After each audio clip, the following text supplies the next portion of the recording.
नवी मुंबईचे उपमहापौर अशोक गावडे आणि त्यांची मुलगी सपना गावडे यांनी भाजपच्या कार्यकर्त्या ज्योती बिराजदार यांना शिवीगाळ करत मारहाण केल्याचा आरोप करण्यात आलाय। प्रचारादरम्यान हा प्रकार घडला। यानंतर उपमहापौर अशोक गावडे यांनी आणि त्यांच्या एका महिला कार्यकर्त्यानं ज्योती बिराजदार यांच्या पतीला फोनवरून धमकावत त्यांना मारण्याची धमकी दिली। मात्र गावडे यांचा हा सर्व प्रताप भाजपच्या कार्यकर्त्यांना रेकॉर्ड केलाय।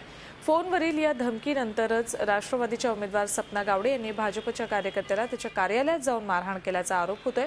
या प्रकरणी नेरूळ पोलीस ठाण्यात तक्रार दाखल करण्यात आली आहे। मात्र नेरूळ पोलिसांनी अद्याप या प्रकरणी काहीही ठोस कारवाई केलेली नाही। ज्योती ते साहेब इकडे या म्हणून ते गावडे साहेबांना बोलवली।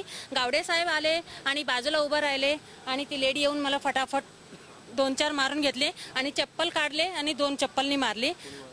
फराटेबाईंनी चप्पलनी मारल्यावर तिला एक जेंट्सनी तिला बाजूला घेतलं।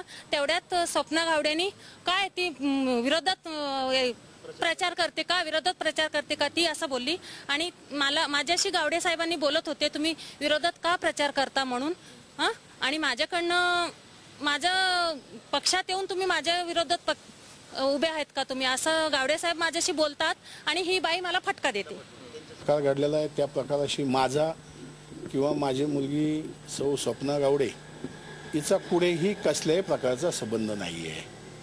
आणि दुसरा प्रश्न जो आहे का नेरूळ पोलीस स्टेशनला कोणत्या प्रकारचा गुन्हा दाखल आहे, तक्रार दाखल आहे, याची सुद्धा मला कसल्या प्रकारची माहिती नाही आहे। दोघंही माझे वडील आणि अशोक अंकुश गावडे तसेच मी स्वतःही त्या ठिकाणी उपस्थितच नव्हती आणि तरी सुद्धा त्या लोकांनी आमची इथे नावही ह्या प्रकरणात घालून त्यांनी अपप्रचार करायचा हा प्रयत्न केलेला आहे।